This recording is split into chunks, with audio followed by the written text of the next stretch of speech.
So what's good, people? Another late night slash early morning rambling. Well, today it'd be less of a rambling and more of just a straight. We're gonna deal with some facts and realities of what's happening in the country of America. Hold on, there we go. But yeah, we're just gonna deal with some facts and realities. So first off, I want to say, if you haven't noticed by now, but the country's kind of just falling to pieces, and that's putting it lightly. It's pretty much an empire in decline, and it kind of doesn't really matter.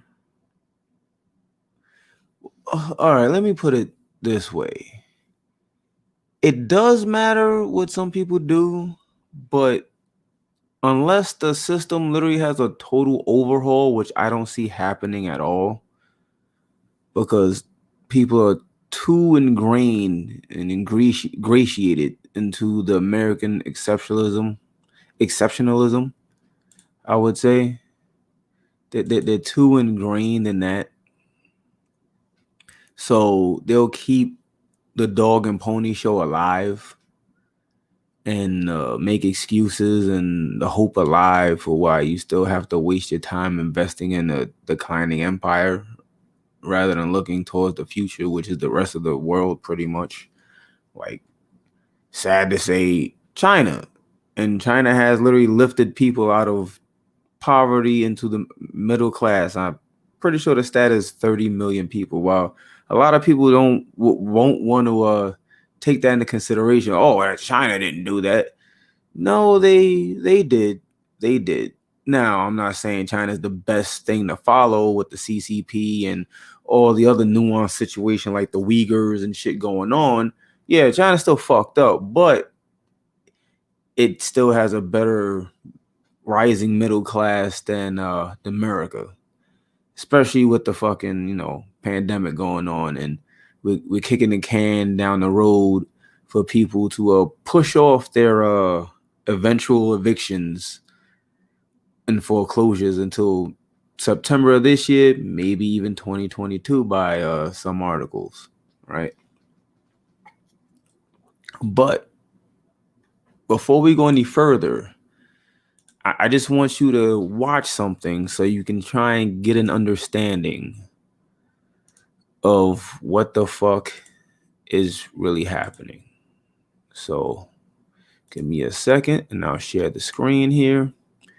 Boom. This is the hill rising. For some of you that know progressive media, they really aren't progressive. They're still corporate media allowed to say certain things. That's pretty much what it is. It's like corporate light. So let me start from the beginning and let's watch. All right, Crystal, what's on your radar? Well, friends, I've got a question for you this morning. What do you think about this house? It's a modest ranch built in 1948 in the Maryland suburbs of D.C. 4 bedrooms, 2 baths, about 1,800 square feet. Needless to say, seen better days. Nothing's been updated. Kitchen and bathroom, still the original from the 40s. The realtor's description says, in part, this is an estate home in need of some serious love, being sold strictly as is. Please do not go out on the deck. It is not safe. So this dilapidated, modest house was listed for what to me already seemed like a hefty sum of $275,000, but improbably it sparked an absolute feeding frenzy. 88 offers later, 76 of which were all in cash, the house sold for nearly $500,000. It went for $460K. That's 70% higher than the original list price. All to be the proud owner of a suburban property that is currently dangerous and unlivable. The winning bidder was not actually the highest offer, but they were totally in cash and they had all the paperwork ready to go. So this type of home in a suburban area, it should reasonably be a kind of a starter home, maybe for a young couple with the energy to fix it up. But what young couple has $500,000 in cash just laying around? That is insane. Now, this particular home might be a bit of an outlier, but there is no denying the fact that the housing market has been blazing hot, especially for the upper middle class. Now, the media has covered part of that story. Affluent professionals during coronavirus, they started prioritizing some different things. They wanted a home office space, more outdoor areas. With remote work, of course, proximity to the office became less critical. At the same time, these affluent workers, they fared really well during the pandemic. They cut back on expenses and availed themselves of pandemic-era programs, but they were able to stay in their lucrative jobs, unlike the working class that was, of course, screwed over in basically every imaginable way. But now we are learning that the housing boom and possible bubble is being driven not only, or maybe not even primarily, by the PMC wanting more gardening space. Permanent capital is buying up homes at astonishing rates. Take a look at this new report from the Wall Street Journal. If you sell a house these days, the buyer might be a pension fund. Wall Street Journal weirdly focused their headline on pension funds because I guess they're associated with workers. But the truth is, it's all sorts of rich people and their financial institutions that are buying up American communities. The report quotes a real estate consultant who estimates that 1 in 5 houses in the U.S. is sold to someone who never moves in. That same analyst told the Wall Street Journal, you now have permanent capital competing with a young couple trying to buy a house. That's going to make U.S. housing permanently more expensive. Private equity giants, hedge funds, and other economic royalists are buying up houses, in some cases entire neighborhoods, and then they're either getting directly into the landlord business or they're flipping them to entities that will rent the suburban American dream to you. As a result, home prices have jumped 16% nationwide in a single year. In the Northeast and the West, the increase has been even wilder, with prices jumping 21% year over year. Does that sound to you like the type of healthy growth that's going to lead to vibrant and sustainable communities? Of course not. It's another disaster in the making. Best case scenario is that the prices just continue to go up indefinitely, which is great if you already own a home and great if you're a wealthy investor, but a disaster if you are anyone trying to buy a home for the first time. And not being able to buy a home is a disaster because it's basically the only remaining path to building any sort of stable wealth in an era of privatization, 401ks, and COBRA. Instead, you'll be doomed to have some private equity goon as your landlord applying their Harvard education to come up with new ways to squeeze every penny they possibly can out of you. They get to build and build and build their wealth, and you never do. Testimonials from the families already living this nightmare are predictably horrible. Distant corporate landlords who do nothing as porches collapse, pipes burst, and mildew grows. Tenants with no recourse and no options who are stuck in hazardous homes. The slumlord of yore replaced with some of America's wealthiest institutions, but with the end result exactly the same. So that's the best case scenario. The worst case scenario, it's another dangerous speculative bubble. Sure, market's hot right now, so everyone's buying with all cash offers, gobbling up whatever they possibly can. But at some point, the music stops. The gains reverse, even if only by a little bit, and all the big players who bought in big rush for the exits to try to avoid being the ones left holding the bag. They dump their inventory back into the market, dropping prices. Ordinary homeowners who took out giant mortgages to desperately grasp for that American dream watch their home prices plummet, leaving them upside down and totally screwed. I'll give you one guess as to whether it will be the big guys or the homeowners who will get bailed out. As one sociologist at the London School of Economics put it, the story of housing in 21st century America. Financialization leads to crisis, which fuels more financialization, which leads to more crisis, which fuels even more financialization. Every new crisis is just an opportunity for the economic royalists to come in and gobble up even more of the pie. The people who manage to hold on to their nice homes in good communities become even more zealous about protecting their precarious privileges, lest they or their kids fall into the permanent grind of the renter class. It's the American dream brought to you by BlackRock.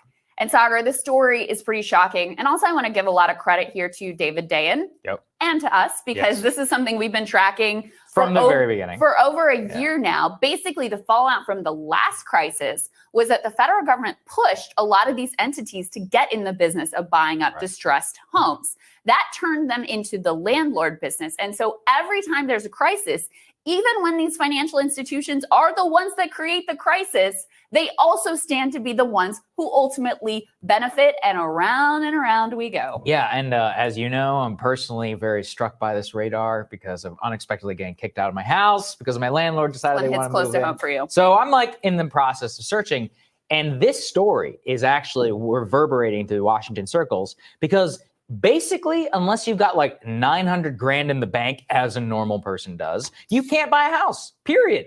Like, they want cash only at 25% above asking price anywhere in the Washington area. So good luck, unless you're literally in the top 0.01%, which means what? Which means that the bank becomes your landlord. And it's funny, I found some neoliberals online who are reacting to this, and they're like, well, what's the problem? It increases the housing stock. You know, it's not just about housing. You know what the problem is? You don't want BlackRock to be everybody's landlord and just kick you out on your ass anytime they decide? Or what if the market goes south and they have to sell it to some other like Japanese investor group, and then they become your landlord? Oh, and by the way, that's the only way that you actually accumulate any intergenerational wealth in America. Yep. But, you know, it's all good because people have, you know, access to housing through rent. That's insane. And again, look, obviously the federal government, you know, and the federal government and the banks and all these people, 2008, in terms of encouraging people to buy housing, et cetera, was irresponsible. But in the current moment, there is obviously something to the American dream at the ability to accumulate some sort of wealth, period,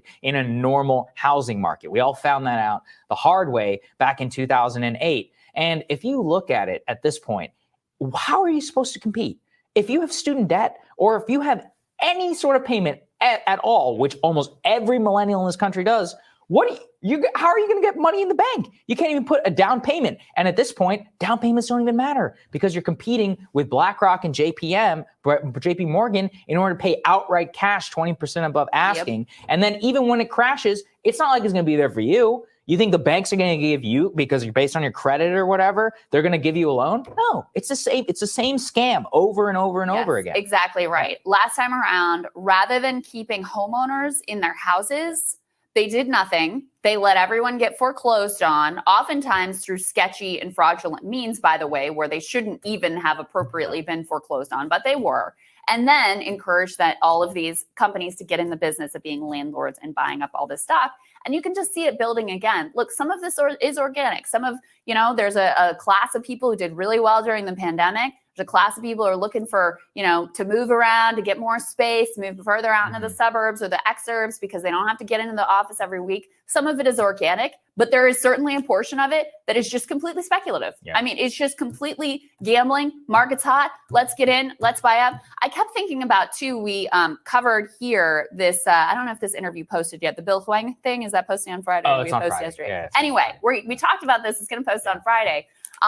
This company that, because they'd gotten so over leveraged into Viacom CBS, right? The minute that the stock price went down even a little bit, they were hosed.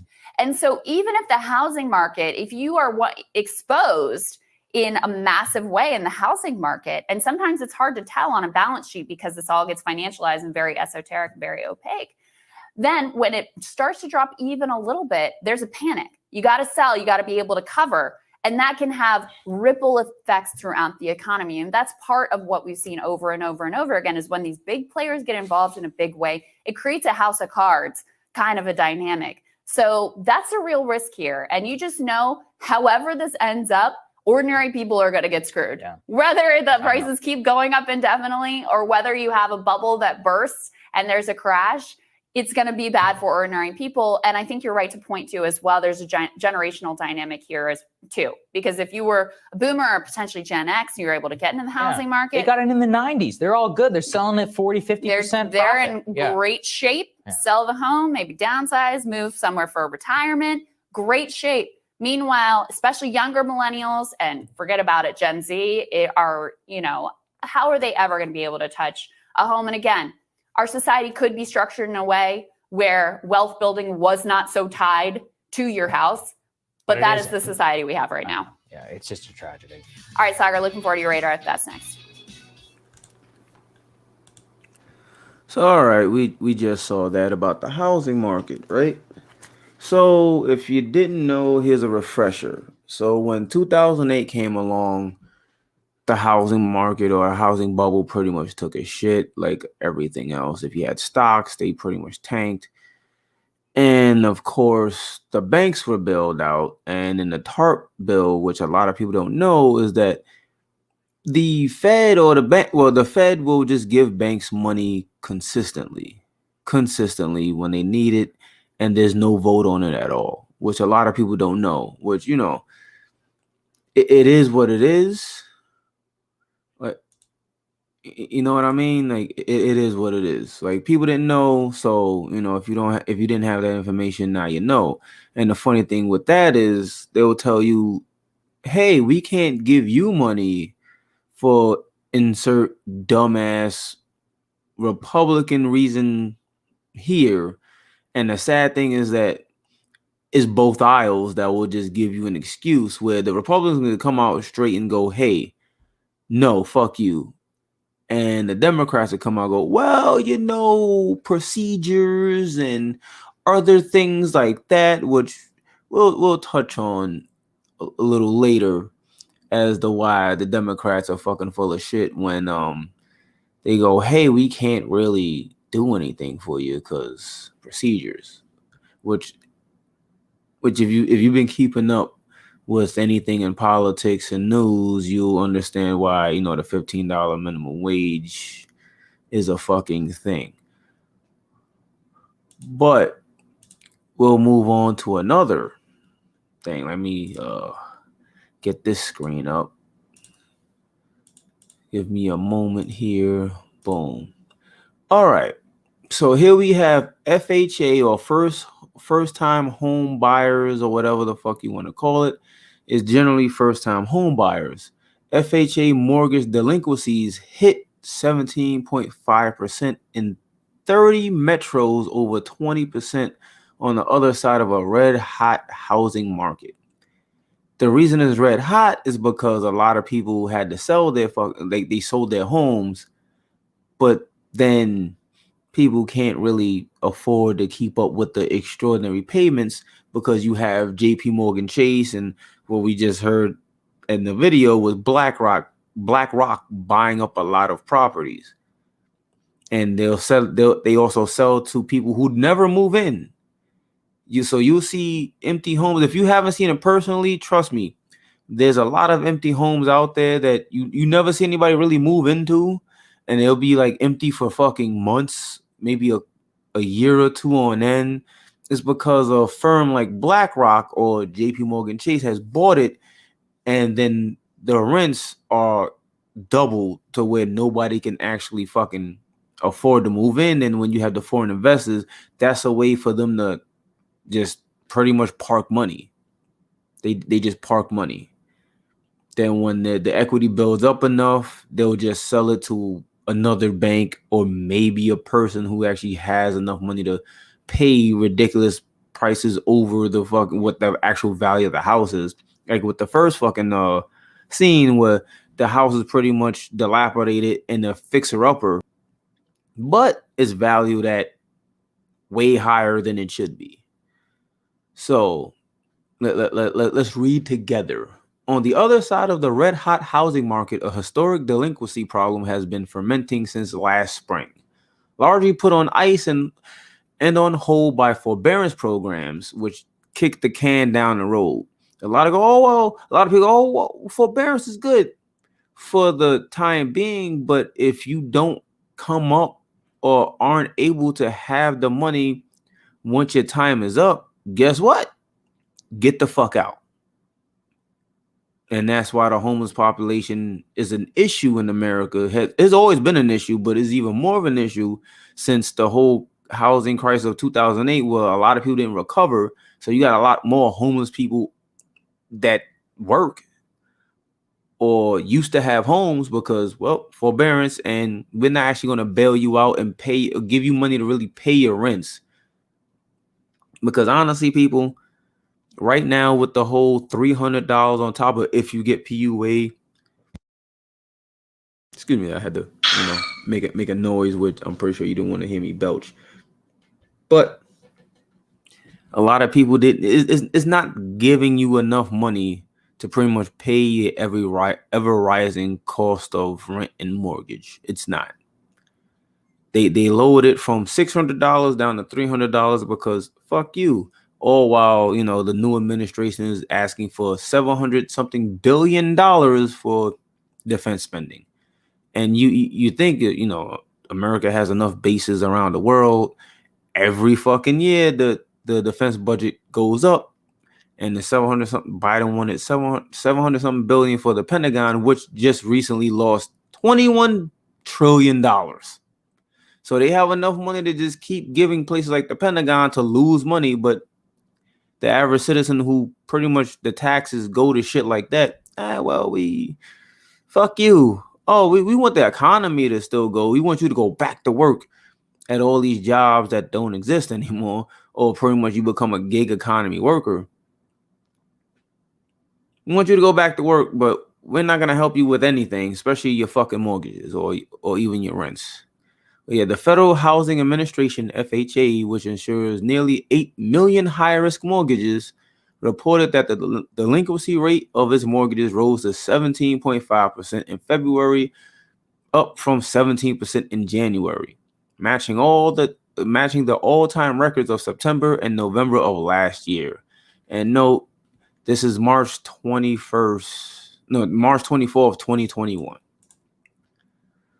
Low down payments, low closing costs, and easy credit qualifying kind of sound like a lot of the predatory lending which happened in the 2008 and before. So FHA mortgages always have high delinquency rates because they give the people who they know can't pay it back. They don't even expect you to pay the shit back. Honestly, they don't expect you to actually keep up with the mortgages and the interest rates or anything like that. They'll give it to you so it look like more people are buying homes. Then when shit hits the fan or when you find the rub, oh well, you got a lot of people getting kicked out, having to move out because they can't keep up with interest rates, which equals higher fucking rent and mortgage rates any fucking way. But yeah. So FHA mortgages always have a high delinquency rate, even during the good times when they're already rising. But during the pandemic, delinquencies ballooned. Oh, all right. Sorry, let me put this on. There we go. Delinquencies balloon, and they're not improving in any way, despite the improving economy, quote unquote, improving the economy. Sites like Wall Street, like they'll say improving economy. The economy isn't really improving, at least not for the average person. So I'm pretty sure I did a podcast about this, if not even a video, early or late last year, where I explained that the only people that actually made money was the people that already had money. So Elon Musk became the richest person in the world because subsidies and government contracts to blow up some more fucking rockets mid-flight. Jeff Bezos held that prior because of everybody ordering from Amazon, especially during the pandemic. He made 24 to 26 billion dollars extra because everything was shut down. So if you needed something, people going to Amazon. All the people that already had ridiculous sums of money made more money during the pandemic. Why? Because they control things like you needing bread and water and sanitizer and masks and shit like that. So you had to go to those industries that they control, while the average person pretty much got shit on. And the small business, Republicans love going, oh, small business, yeah. But they never actually pass anything to help small businesses. But continue with this article, right? The delinquency rate for the largest 169 metropolitan statistical areas, MSAs, rather than the U.S. overall, accounting for about 6 million FHA mortgages, rose to 17.9%. Seriously delinquent mortgages, 90 days or more delinquent in February of this year, rose to a record 12% for the U.S. overall and to 12.4% for the largest 169 MSAs. The delinquency rate exceeded 20% in 30 of the 169 largest MSAs, topping out in the metro of Nassau County, Suffolk County, New York, which is New York itself is already ridiculously expensive to live, especially live in the fucking boroughs.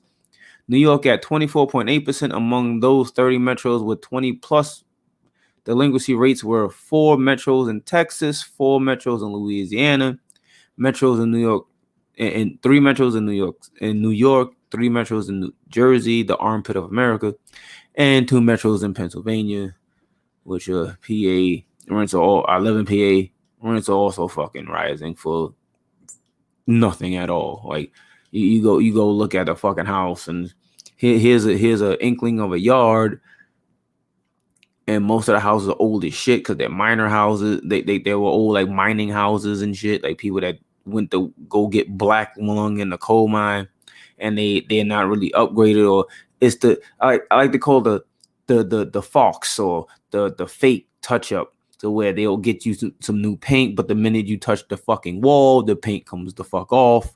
You hang something up, good luck finding a stud, because the houses are never actually updated. They just get a fresh coat of paint and a little bit of, slightly upgraded amenities. Like you'll find the kitchen slightly upgraded, but all the other parts of the house you look at too hard and the wall is dirty. Oh yeah. When forbearance ends? Well, not this article, I believe, but it's another article that is pretty much says it pushes back, or another source, it pushes back to like September. Again, forbearance isn't really a saving grace. It's kicking the can down the road, and once the court system catches up from all the other evictions filed, you'll be out on your ass as well as everybody else, unless you're lucky and your landlord isn't really raising the rents and shit like that. Which another thing is, you had a lot of landlords complain about people not paying rent, but the fact of the matter is like, well, they can't pay rent if they're out of a job. So instead of landlords going, hey, we should go with our tenants and demand, strike for whatever, for a rent and mortgage moratorium or some kind of bailout, a lot of the fucking slumlords are just trying to file to get people out of their homes because they rather have it empty. Like, oh, well, the value won't depreciate, but so now you just contributing to a homeless problem like a fucking idiot, rather than helping the people that used to be able to pay on time until a pandemic fucking hit. Now you're just trying to kick people out on the streets, and then these usually the same people that complain about, well, this homeless is getting ridiculous. Well, you contributed to that problem, so yes, it's gonna get fucking ridiculous because you contributed to the homeless problem. But common sense isn't common, and foresight is a rarity. It's like a kind of like a legendary weapon in a fucking video game. All right. So, and you gotta let's move to Reddit real quick, right?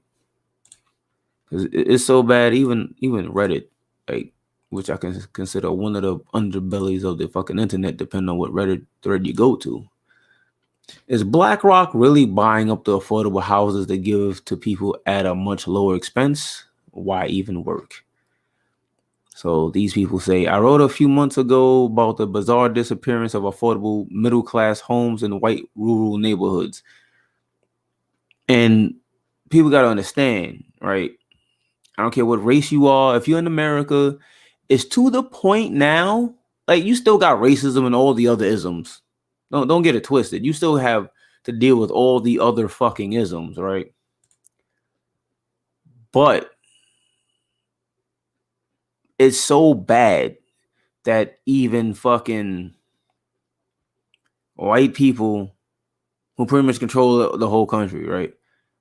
The white people that you would think, oh, well, white privilege. Yeah, they still got that, but they are also getting shit on too.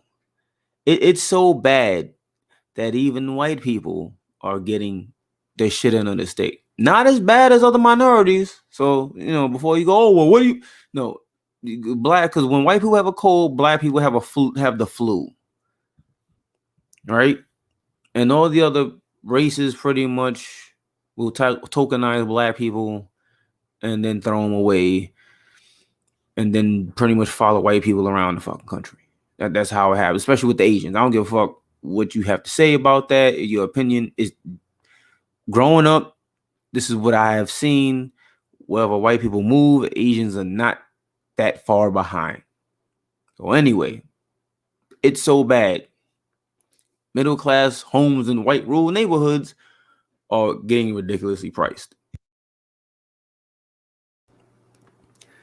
A house would appear on the MLS, and with 8 hours, it's under contract. That's corporations like BlackRock or JP Morgan Chase, for example, buying up these homes. This was happening in West Virginia, and we all know West Virginia isn't like, a shining anything on anybody's rock. It's a black lung. There's literally a video out there of people not being able to drink the water, so you got people drinking shit like Mountain Dew constantly or some whatever kind of soda or juice because the water has been so tainted from all the mining in that area, you can't drink it. So you have to go to either bottled water or just start drinking fucking juice and sodas that just eventually will rot away your teeth. That's an actual thing in West Virginia. A stalwart of white values and no BLM criminality would be tolerated because, BLM is obviously all the criminals. But anyway, it's like I said, it's fucking Reddit. I wrote that something was afoot and it was frightening. If the niggas ain't doing it, who's doing it to me? It is BlackRock. And BlackRock ain't run by black people. It's black in the name. Ain't no Negroes running BlackRock. BlackRock is buying up homes by the thousands. The average earner cannot compete as they are paying cash. And the funny thing with that is companies like BlackRock got bailed the fuck out. So they're pretty much paying cash to buy up homes the way you can afford with your own money. 20% over the asking price. That's a lot. Realtors, the lowest scum on the earth. It's their opinion. The people who failed at every job and then decide to get a license to steal do have the power to tell them no and ignore their bids, but they don't. Because in America, most people have a price. Most people have a price. And especially those who lack integrity. When you're in the country, honestly, it's not totally the average person's fault when you're brought up in a culture that's rugged individualism and fuck everybody else until, you have cancer and now you put up a GoFundMe. But anyway, like it's part the individual and part the culture, in my opinion. This is a huge story with catastrophic consequences aside from making home ownership completely unattainable for most white working class because fuck them niggas in BLM.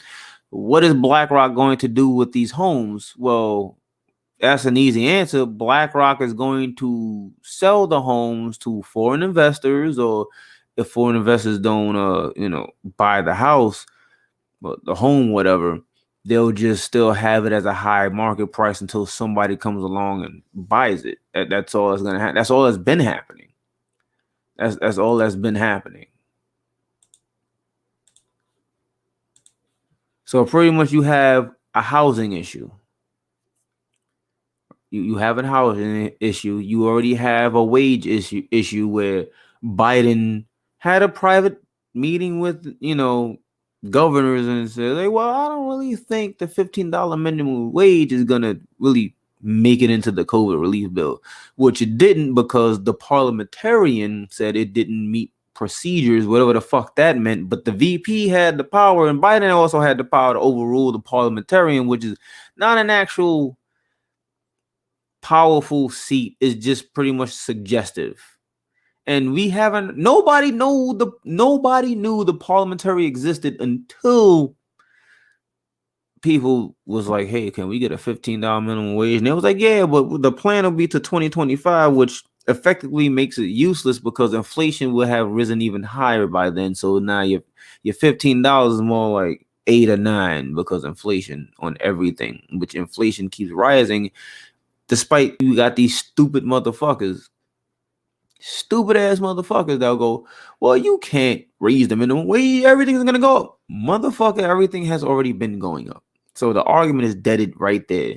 Automatically just dead on arrival. Everything has already been going up. There hasn't been a slowdown. There was no, bereavement period, no recess on inflation. Inflation has constantly been a thing in America, and everything has been going up constantly. Now we'll move on to the student loan bubble, right? It's ridiculous. The student loan bubble is fucking ridiculous. So here we go with this. I'll share a screen, right? Give me a second here.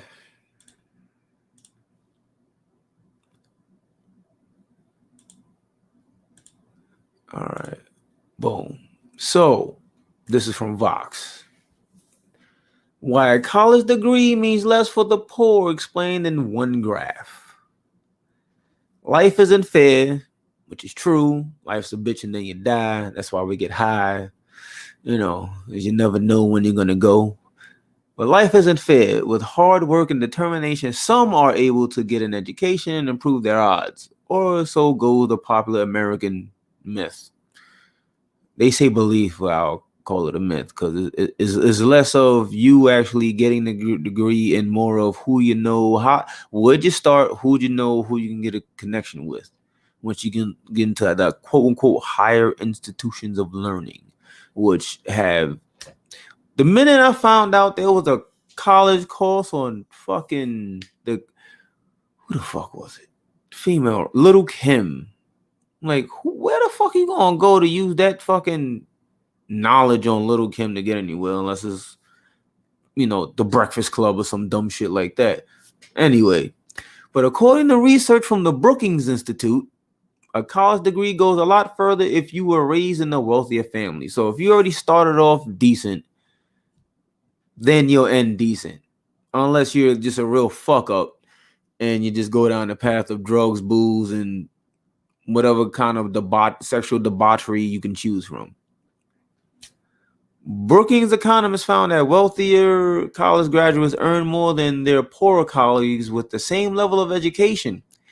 It goes on to, well, black people have to be fucking superheroes, and you have the average white Joe who doesn't even have a high school diploma. All of a sudden he's CEO of some random fucking multi-million-dollar company, and you come to find out, oh, well, his uncle knew somebody that knew somebody that knew somebody. Ran into that all too fucking often. Not only that, but the proportional salary increase comparing similar upbringings with different education levels is less for poorer college graduates. So, yeah, you went and got a piece of paper that said you know some shit. That is awesome. I am all for people learning more, because stupidity, I'm pretty sure this, when you have too many stupid people, you have civilizations that should have still existed till this day just fucking disappeared. I might be wrong. In my opinion, I would say stupid people are the fall of many prior advanced civilizations before the current one we have now. However, college graduates from families with incomes above 185% of the federal poverty level earn 162% more throughout their careers compared with those with just a high school diploma. And again, you got to take race in the factor. Who knows who, where'd you start, depends on how you finish. Most of the time, not everybody can be, fucking Kal-El and just laser eyeing the fucking glass ceiling and shattering it and melting it, and everybody, no, not everybody gets a ladder to climb up, and there's no guarantee that you climbing a ladder, somebody up top ain't gonna kick that shit down or burn, or just throw a fucking firebomb on it and just burn it for you and burn you in the process. It's just reality.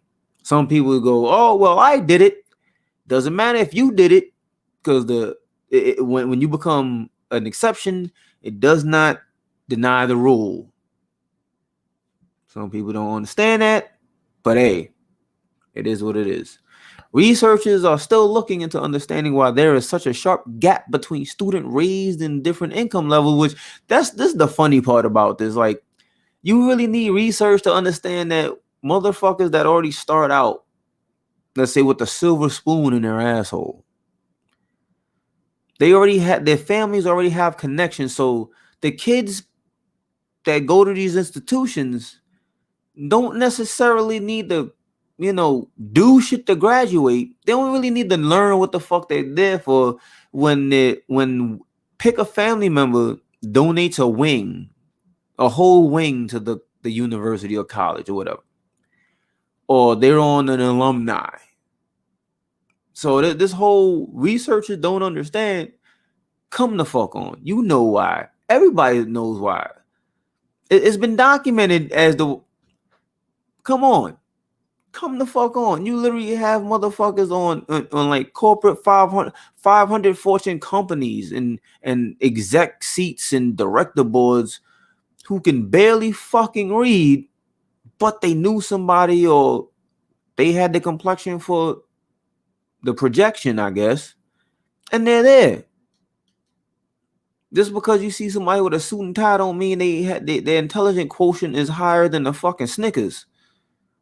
It's just not, oh, well, he must have worked. No, in this life, unfortunately, it's not a meritocracy where motherfuckers like to put, oh, well, if you just work hard. And there's been plenty of people. Matter of fact, the average new business fails within 5 fucking years. The average. Now, you can't say that everybody that failed didn't work their hardest. You can't say that. There's no, and you also can't.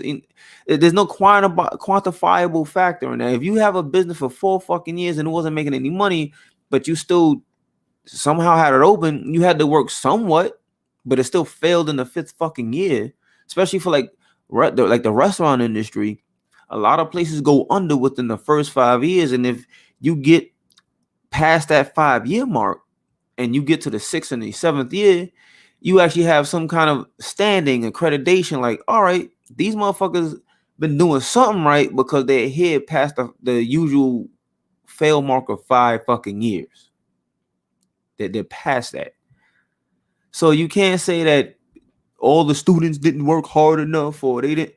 No, they're just, sorry, in reality, this, unless you ask everybody and go to everybody, you can't quantify it. So at that point, you call it a 50-50. Half of them didn't work hard, half of them didn't. And some of the people that didn't work hard still made it because of their beginnings. Again, I know people don't want to fucking come to that conclusion because maybe they had the S on their chest and they can break through adversity. But hey, not everybody's meant to be a superhero. Just like everybody can't start a business, somebody got to work at the business, whatever the fuck. But anyway, in 2009, fewer than 10% of students in the bottom income quartile, less than 33,000, received a bachelor's degree according to post-secondary education opportunity. Ain't that some shit? So let's see. Boom. So we're going to go to another tab, right? We're going to go to another one. I got them in like, 2 different locations here because Chrome, you can only pretty much have so many fucking tabs without this shit just slowing the fuck down. So we're going to stop this one and we're going to go back. Boom.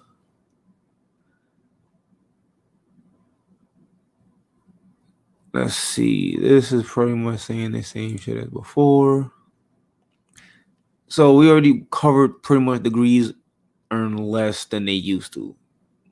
Which, if anything, you can just go on job postings on Craigslist, Indeed, Monster, Snag a Job, fucking Glassdoor, or whatever else job posting boards are out there. They're like, hey, you need a bachelor's and 5 years of experience, which is insane because how the fuck do I get 5 years experience? I just graduated with my bachelor's. Where the fuck do you get the 5 years of experience from? Especially if they don't count school as experience, which nobody ever does. What do you? It's on all levels, from bachelor's and up, from associates to below. Associate's degree is pretty much a high school diploma. Now, high school diploma is a GED, and the GED as well. You might be selling drugs, I suppose. Dealing with today's fucking world, at least in this country. Other countries have a better educational system, so it's kind of hard to compare America to a lot of the rest of the developed world, quote unquote, because America is for centuries has been ass backwards. But let's go to income inequality, which is another strong thing that happens, and some people don't really want to fucking, I don't know, just acknowledge. So February 7th, 2020. It's a year ago. Not that much has changed in a year other than motherfuckers getting COVID vaccines and some of them being pulled and whatever. Well, yeah, 6 facts about economic inequality in the U.S. by PewResearch.org. So I'm not just talking about out my ass here. It's from the Pew Research. Credible places you can go and cross-reference information with. Rising economic inequality in the United States has become a central issue in the race for the Democratic presidential. Yeah, because again, the Republicans just punch you in the face. The Democrats want to put on a sock or put some powder in their hand before they smack the shit out of you and tell you it was a joke later on.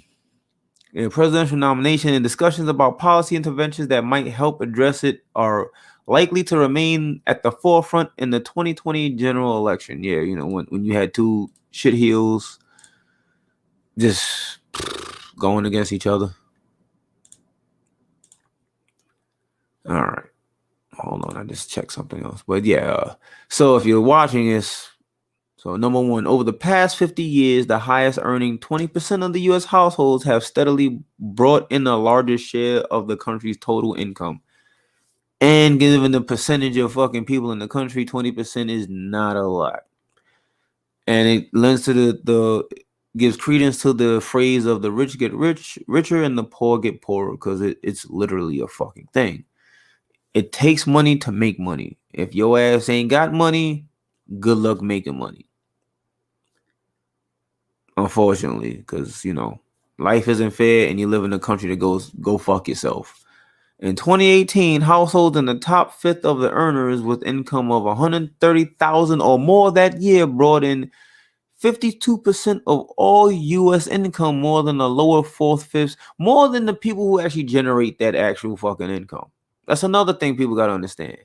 Them workers you see at the grocery store, the retail workers, the low end the fucking grease job mechanics at like Pep Boys and advanced Pep Boys or whatever garage you see, even like the truckers, because people think, oh, I'm going to drive a truck, won't be rich. Like, no, you spent all that time getting the CDL. There's not a guarantee, depending on what trucking company you work for, that you're gonna earn above 50,000, let alone close to 40 fucking thousand. While you have a license, you need to keep squeaky fucking clean. I'm talking about as clean as a fucking a cocaine mirror. Like, you don't want no debris on the mirror you're gonna do face candy on. So yeah, you got to keep that shit squeaky motherfucking clean. So yeah. In 1968, by comparison, the top earning 20% of households brought in 43% of the nation's income, while those in the lower four income quintiles account for 56%. Among the top 5% households with the incomes of at least $248,000 in 2018, their share of all U.S. income rose from 16% in 1968 to 23% in 2018. 2018 was not that long ago. It's in the before times, because that's before COVID-19 happened. It's in the before times, but it's not that long ago from 2018. And again, we go back to the issue of during the pandemic, the rich literally got richer and the poor got fucked. Not even just poorer, they got fucked. Where people having to do protests against evictions. And then you had the lucky few who were able to actually work remotely from their homes without having to go back into the office yet. Then you had the frontline workers, which they made a big deal. Oh, the frontline workers are the baggers at the stores and the nurses and the doctors. Well, the doctors already making a lot of money. Depending on what level of nurse you're at. If you're an RN, you're making decent money. If you're below that, well, I guess you better go to RN school. Or whatever the fuck they go to be a RN. Below that, good fucking luck. If you're at a fucking mom and pop shop making fucking pizzas or wraps or like small hoagies or whatever the fuck, you were fucked. You were fucked. They touted you as heroes, but fuck you if you're gonna pass $15 minimum fucking wage, which doesn't really go into effect until 2025 if it was to pass any fucking way, which is still make it meaningless because inflation is still a thing. Now they tell you inflation is only a certain percent. Inflation is higher than there's other taxes like that you got health insurance right now, right? A lot of people lost their health insurance, and you know what the current administration's people, the Democrats propose? Let's fund Cobra. Even though Cobra is expensive as shit on top of the premiums you already have to pay. So even if you got Cobra, you're still paying premiums. So you're paying like $400 up in a time where you may not be even, you basically have to choose, well, I'm going to pay rent, I'm going to eat, or I'm going to pay health insurance. And the sad thing is a lot of people usually drop the health insurance because they go, well, I guess I just can't get sick. I just start downing a bunch of over-the-counter medicine because, well, if I go to the doctor and something's wrong with me, well, I'm fucking done. People fail to realize, a lot of people fail to realize whether they want to deny it or they just don't know that medical bankruptcies account for the overwhelming majority of people being homeless and poor. Medical bankruptcies.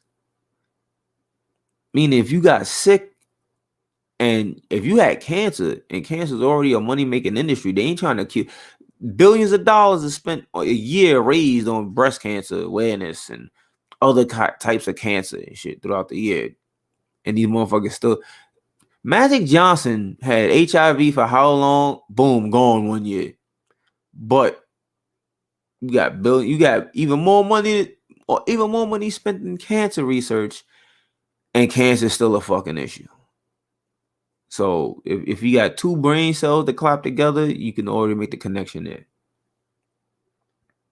But yeah, people will forego their fucking health. They're not gonna go into the hospital for anything because they're not even trying to see that bill. Then have to file for bankruptcy for like 6 months to a year later where they can't pay it, and their fucking wages or they get taken to court, money coming out. And I'm like, well, you received this service, and now you got to pay an exorbitant amount. Then it's insane. But people don't either they don't know or they don't try and know about this shit. Then we move to the black-white income gap. I'm pretty sure you already read this shit, but I'm gonna read it over. The difference in median household income between white and black Americans has grown from $23,800 in 1970 to roughly $33,000 in 2018, and I'm pretty sure it has only grown more. Median black household income was 61% of median white household income in 2018, up modestly from 56% in 1970, but down slightly from 63% in 2007. So you got the racial factor in this. I don't care how many classes you took. I don't care how many pieces of papers or degrees you have. When you're living in a failing empire, your PhD means very little unless you're gonna use that to go somewhere else, get off the sinking ship, jump in the fucking lifeboat, and build elsewhere. If you in a STEM field, That's fucking fine. You should have work all over the fucking planet. But other than like serious fucking fields, you going for a psych degree. Who the fuck don't have a psych degree? At this point, you can watch fucking you can damn near watch Netflix specials on crazy motherfuckers to get a fucking psych degree. Who don't got that? Everybody got that. My niece got that shit. I was like, what you going to school for? She went for chemistry. I was like, that's too hard. Switched over to fucking psych. Psych is just reading shit. That's all it is. It's just read. If you can read, you can get a psych degree.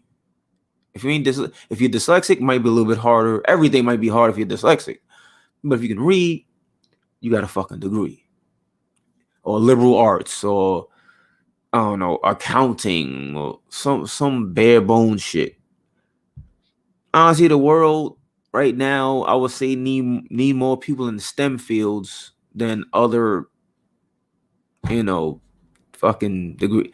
Like, I don't want to be an ass and like try and downplay a lot of it, but people like, I got an education, but then you ask them what the fuck they went for. It was like philosophy. Oh, you learned about a bunch of fucking Greek motherfuckers who was diddling little kids. That's pretty much what it is. Unless you go for a real specific area of fucking history. So when it comes to black people, it's like, yeah, you can go to school all you want, fine. But now you got to incur that debt. Unless you can get into an overseas type of education where you don't have to worry about that really. Yeah, I'm burning the midnight oil.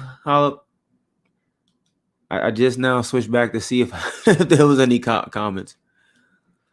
But yeah, you can have all the pieces of paper you want in a declining empire where jobs are pretty much far and few in between.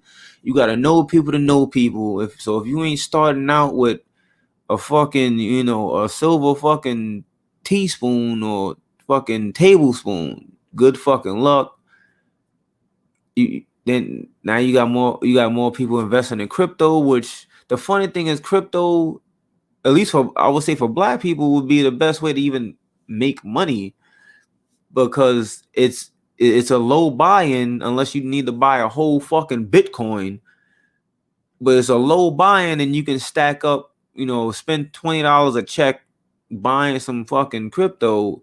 Watch the highs, watch the lows, cash out. Boom, you might be able to just pay your rent for the fucking month, or you can pay your car note, or you can get groceries.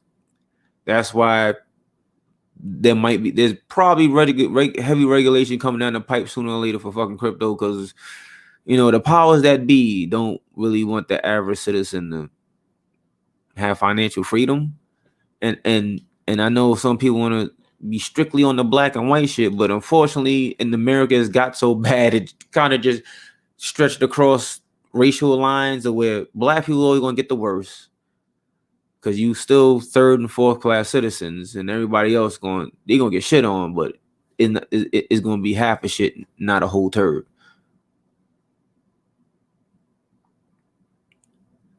Then, of course, you get overall 61% of Americans say there's too much economic inequality in the country today, but views differ from political party and household income. Of course, because it's the class shit. If I make a lot, people that make a lot versus people that make a little see two different worlds, unless the people that make a lot hasn't lost touch of reality. Don't matter if they was fucking poor and came up or came up and was never poor. If they can see reality, then it's gonna be like, well, shit is kind of fucked up. I got money, but for other people, and that's compassion. And when you in a culture that literally doesn't have compassion, again, rugged individualism, the people that make is gonna be a needle in a haystack, is gonna be, a corn and a turd of somebody who hasn't eaten corn in a month. It's going to be hard to find these people that actually, have their wits about them. Among Republicans and those who lean toward the GOP, of course, 41% say there is too much income inequality and too much inequality in the U.S. compared with 78% of Democratic leaners. So Wait, what? Among Republicans and those who lean toward the GOP, 41% say there is. Well, okay, all right. I didn't misunderstand that, but yeah, of course, I'm surprised even as high as 41%. Usually, Republicans will be like, "Well, go fuck yourself," and it'll be like 20% say 20% will say it's too much inequality. 40%, 41% is probably an improvement for the GOP. Across income groups, U.S. adults are about equally likely to say there is too much economic inequality, but upper 27% and middle income Americans, 26%, are more likely than those with lower income, 17%, to say there is about the right amount of income inequality. Because, there's always the right amount, right? That's like when Biden was like, we're going to send these checks out and cut child poverty in half. Be thankful, even though it didn't do that at all. And why would you only cut it in half when you print enough money to literally vanquish homelessness?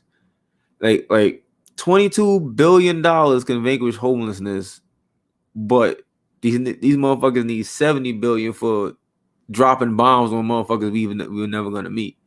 Ain't that some shit? This a one-time payment of 20 billion, 22 billion. Homelessness is gone in America. Can't do that though. That's why should my money, and you get the motherfucker, why should my money help? All right, buddy, you're a piece of shit. All right, we get it. The wealth gap between America's richest and poorer families more than doubled from 1989 to 2016. Of course it did. Of course. And matter of fact, from that, we'll move on to another Pew Research article. Let me share this screen here.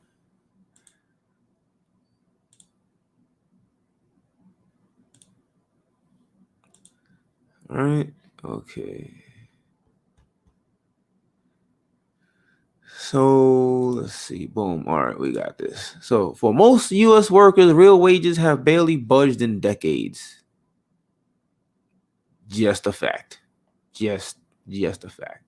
On the face of it, these should be heady times for American workers. U.S. unemployment is as low as it's been in nearly 2 decades, 3.9% of July, and this is from 2018.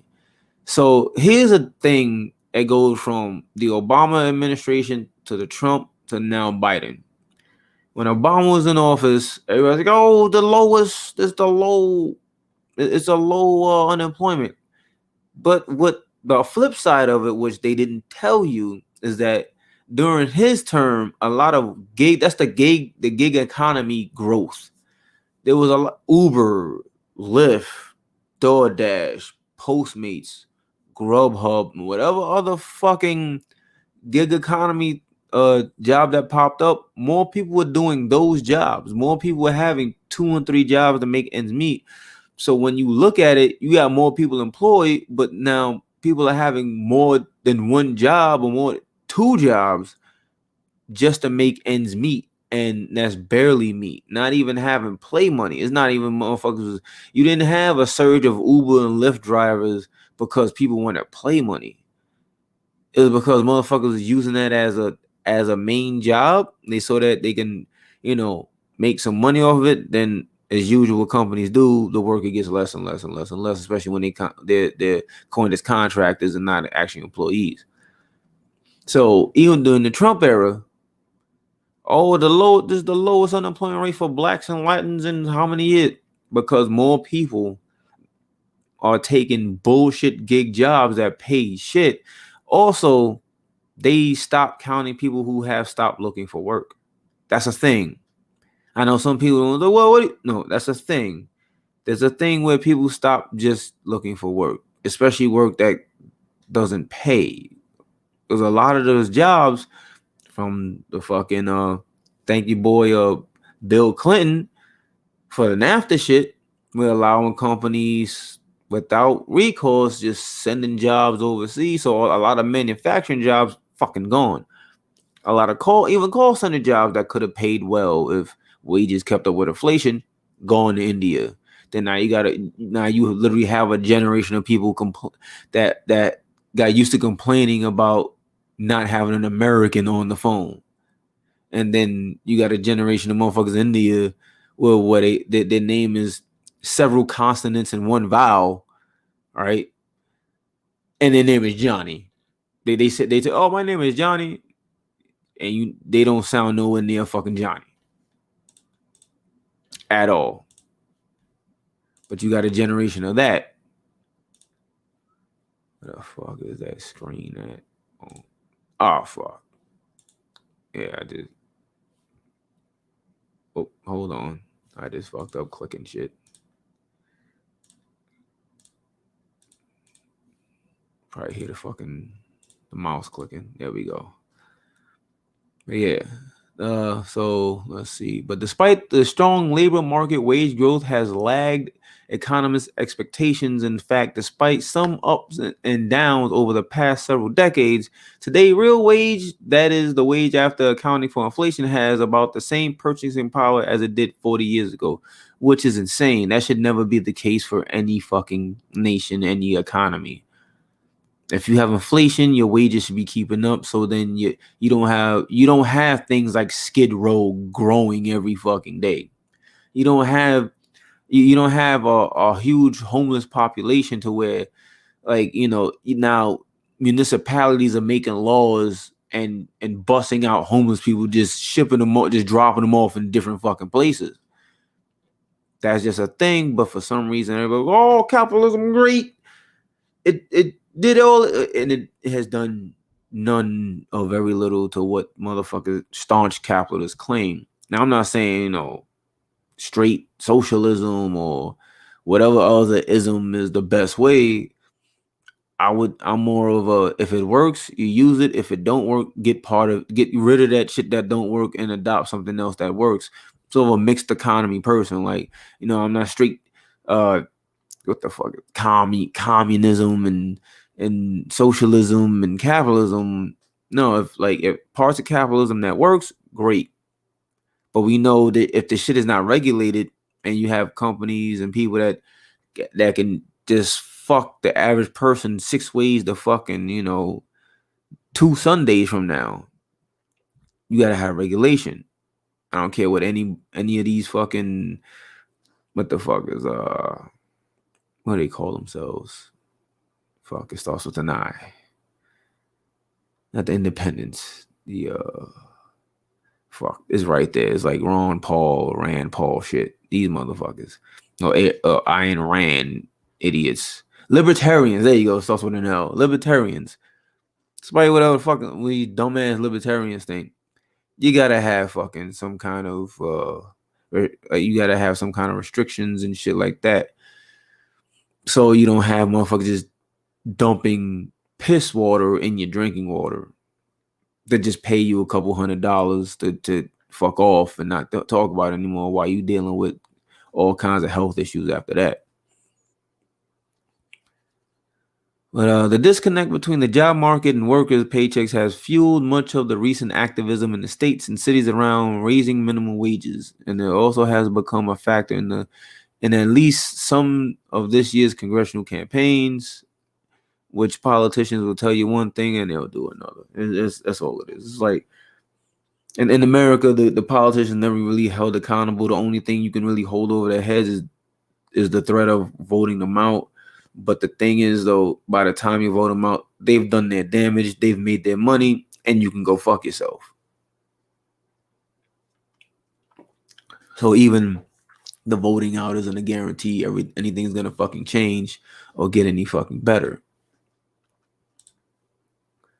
All right, in 1989, the richest 5% of families had 114 times as much wealth as families in the second quintile, or a tier above the lowest. At the median, 2.3 million, compared with the 20,300 by 2016. The top 5% held 248 times as much wealth at the median.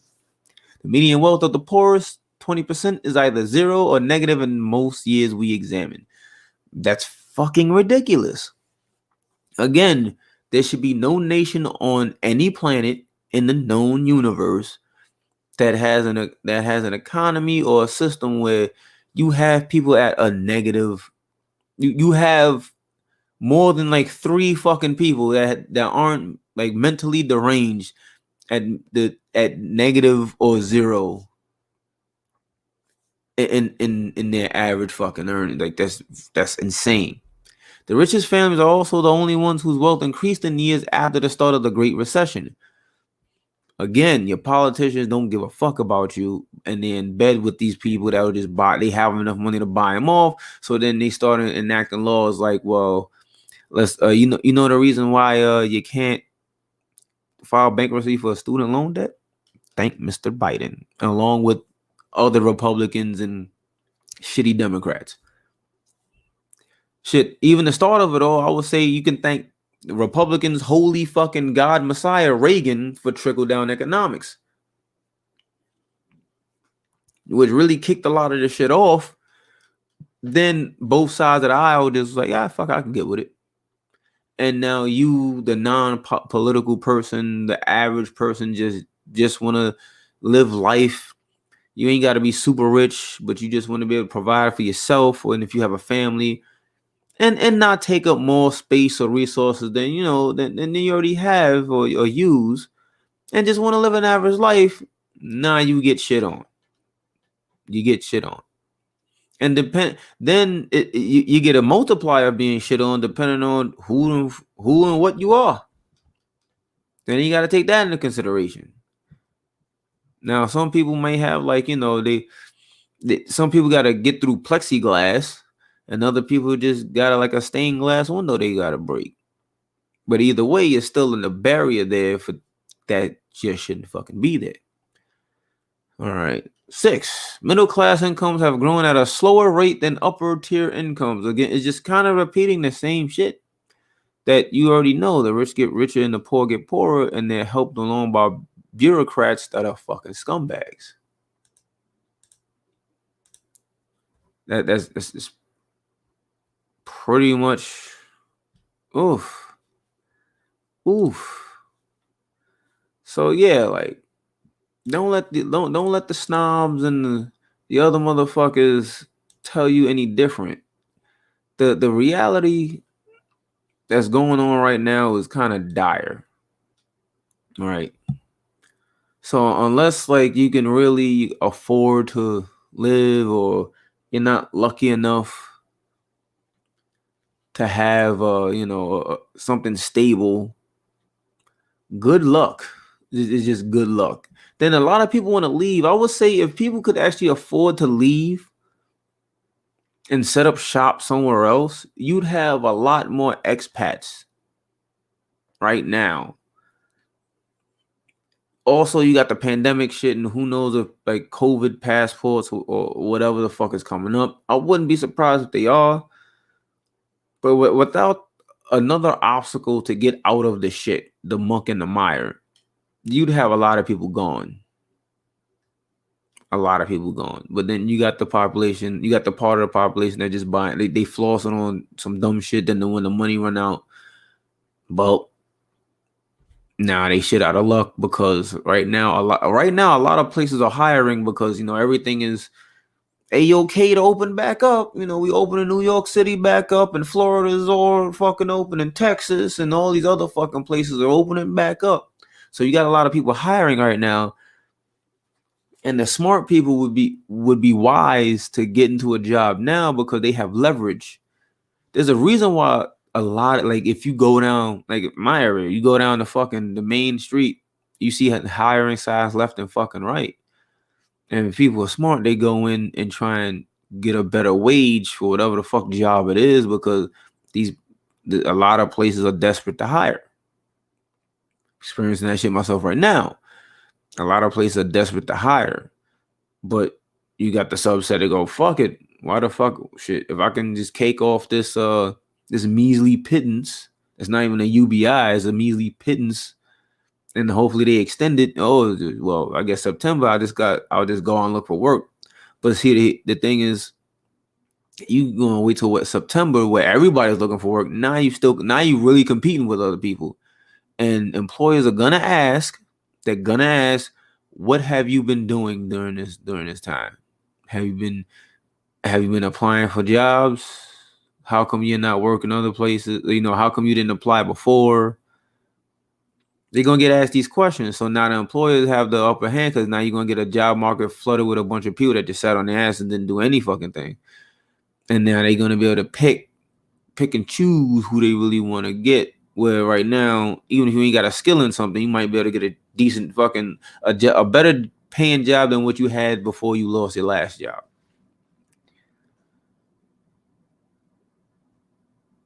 So it's let's share one more thing. Just one more. There we go. All right. So this is from CNBC. CNBC, I really wouldn't take financial advice from these motherfuckers. But sometimes even mainstream media accidentally tells you the truth. So how low-wage work could get even worse in a post-pandemic future.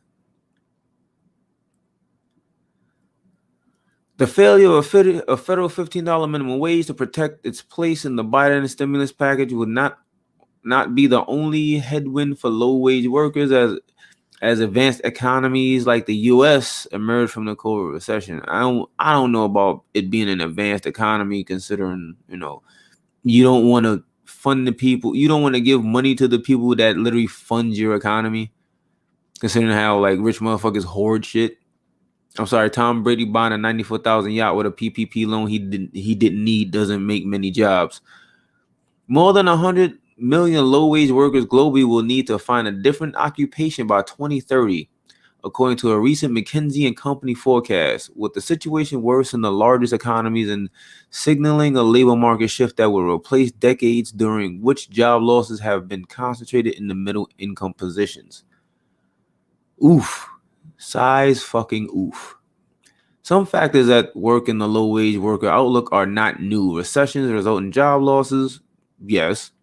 And some of those jobs never come back even as the global economy recovers, because lobbyists and politicians make sure that get paid by the lobbyists and other firms make sure certain jobs don't come back.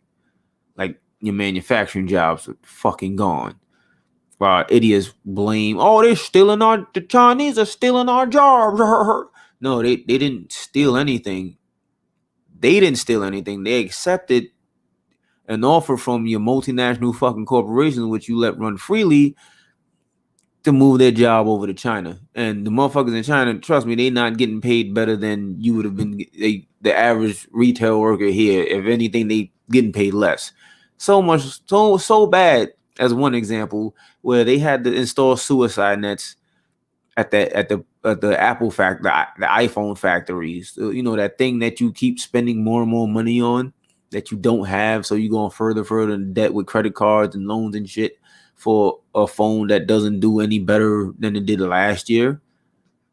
And they upgrade the cheapest parts to upgrade, which is a camera, because camera's been around for how long? So the technology for that isn't really that hard to fucking put in the phone.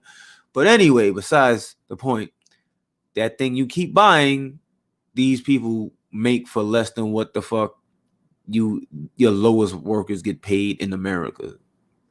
Moving on.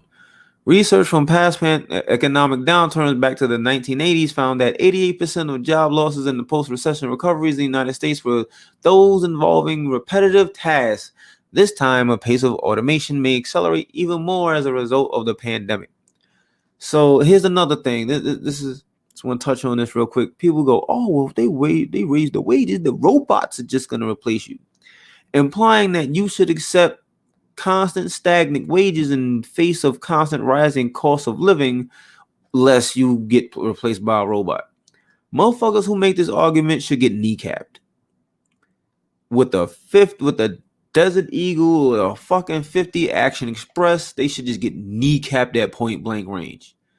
Nobody on the face of the fucking planet should accept shit lest they get replaced by a robot. Nobody. If you get the fuck out the bed, get your ass to fucking work and participate in the economy, You should be able to ask for a better wage as the years go on, especially when inflation, these companies love to raise their prices and give you less. That's an across everything that comprises of fucking living, from housing to food to clothing. Less quality, but the price is always going up. You have every fucking right to demand a better wage to at least keep up with the ever rising cost of everything else. Fuck that. Oh, you can't ask me, oh, they're gonna replace you with a robot. Fuck you, and fuck the people that's thinking about replacing humans with fucking robots because they don't want to pay humans more. But even though they're gonna fucking spend thousands of dollars on maintaining the robot or several robots to do a person's job. And the funny thing is, we know these companies are fucking cheap, so don't expect the robots to take over your job to be of any fucking quality. I don't know how many times I've been to self fucking checkout at the grocery store and there's something wrong with the fucking self checkout machine that a human had to come and fix. Oh. But these workers may comprise anywhere from 43% to 64% of workers displaced across countries, with heavy impact on workers in retail, food service, and hospitality. In European nations, including France, Germany, and Spain, low-wage workers make up roughly 47% of the workforce and account for 55% to 60% of workers displaced. See that? But these other countries, other than America, have been providing UBIs. Japan, which has a GDP way less than California, subsidizing big, medium, small, and citizens. So motherfuckers, they don't have a reckoning of homeless people in the streets of Japan. If Japan can do that, there's no reason why America can't do that. But it won't, because it's a failing fucking empire. It's gone. It's going to shit. It's probably already there. It's done. It's done.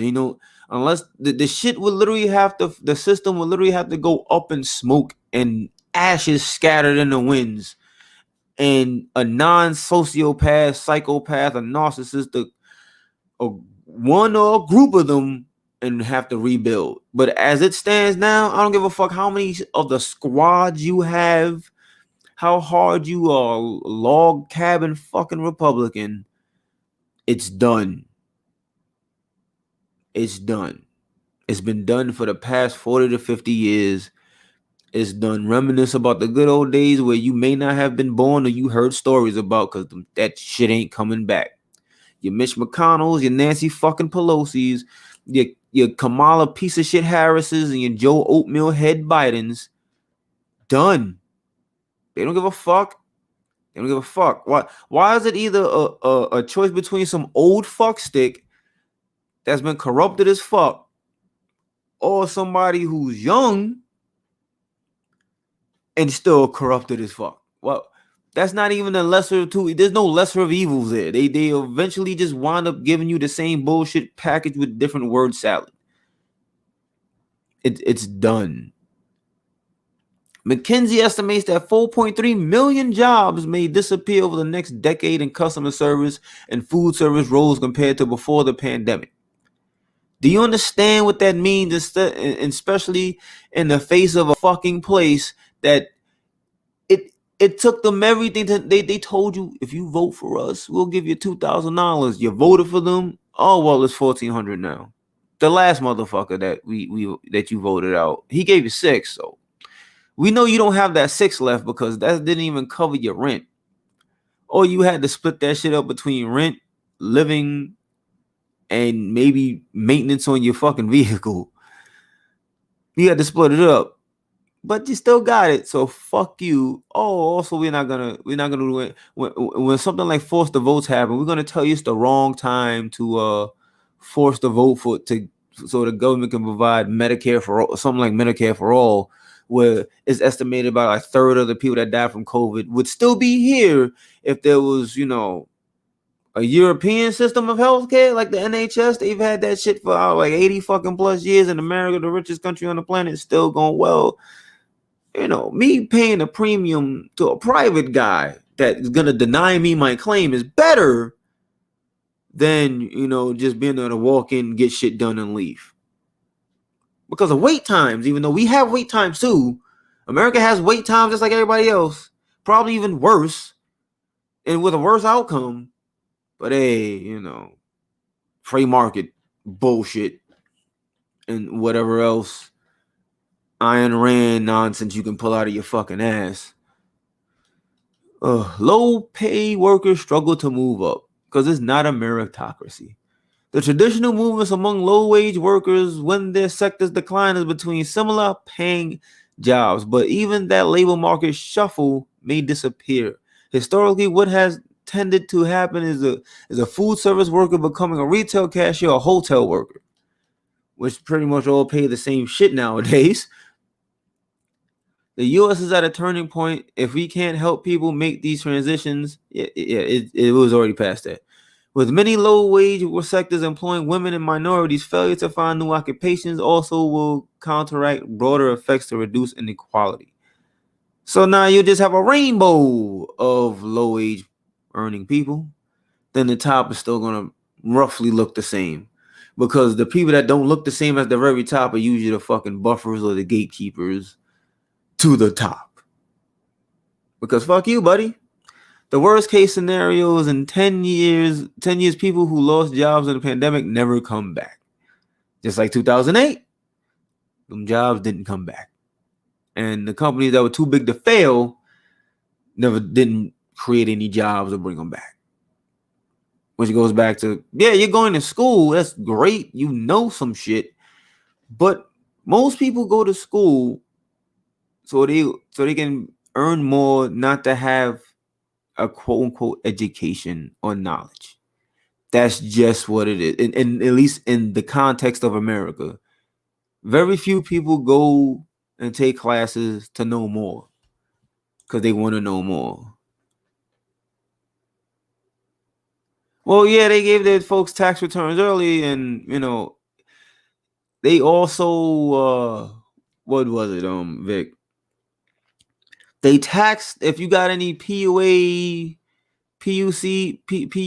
shit, like pretty much help that they taxed that, then like a month or a few days before the end of the tax season, which is April 15th, which most people filed their tax and they sent it out. They said, oh, if you received any assistance, 10,000 of that won't be taxed.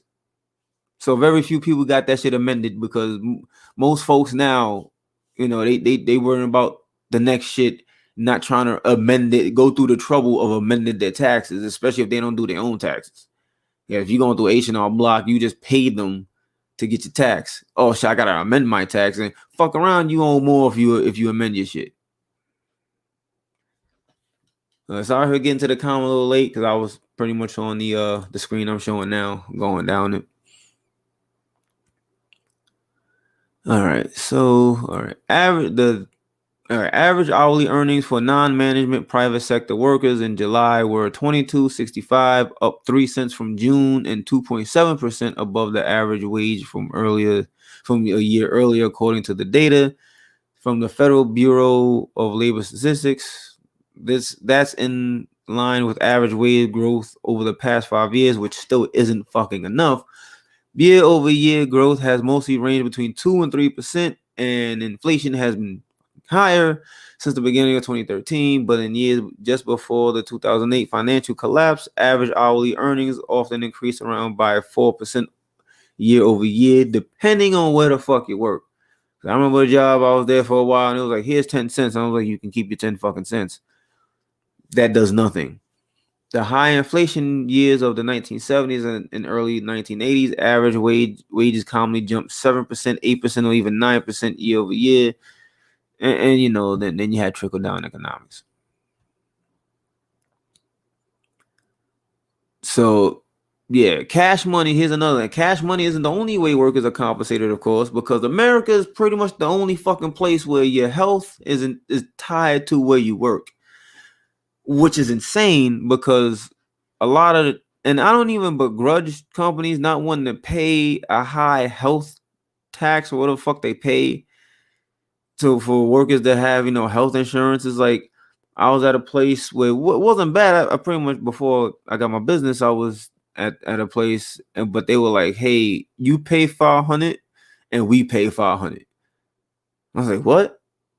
He's like, "Yeah, it's pretty expensive." And I looked it up. I'm like, it's pretty. Well, they weren't a multinational corporation either, so I can understand them not wanting to pay that. And before that, I was at a place where I damn near worked for fucking free, because I was like, wait, let me get some health insurance. Oh, what the fuck is it cost me this much?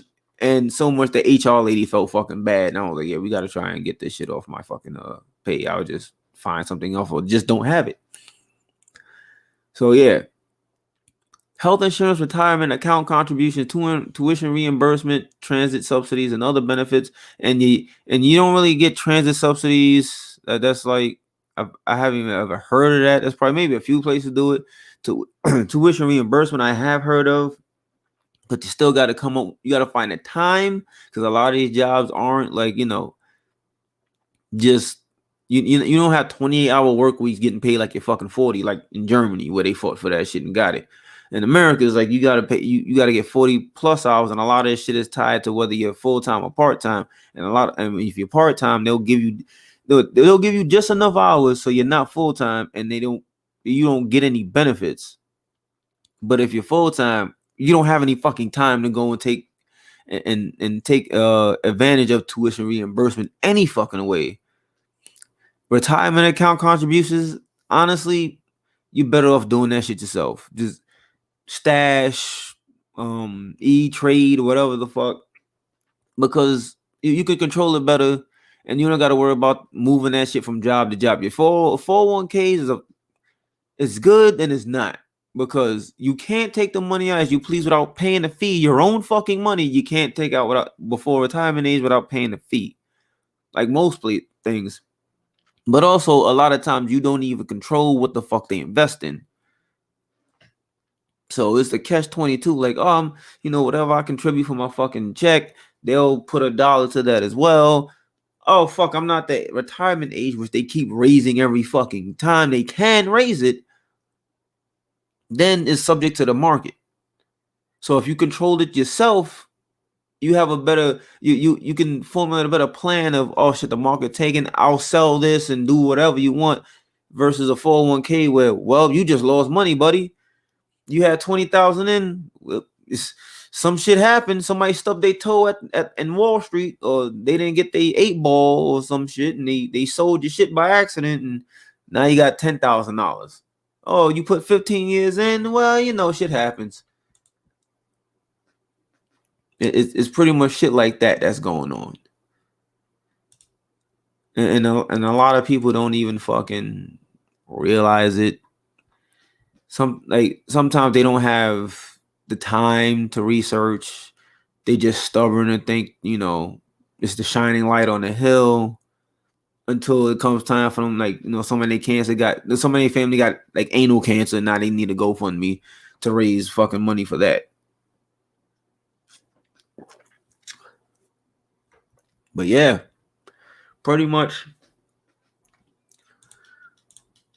it pretty much is gonna. Damn, it's been an hour and a half.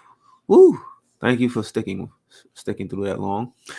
But you just don't let the snobs and the fucking the well-to-do motherfuckers bullshit you on the reality, which is happening in this country. It's a sinking ship. It's fucking gone.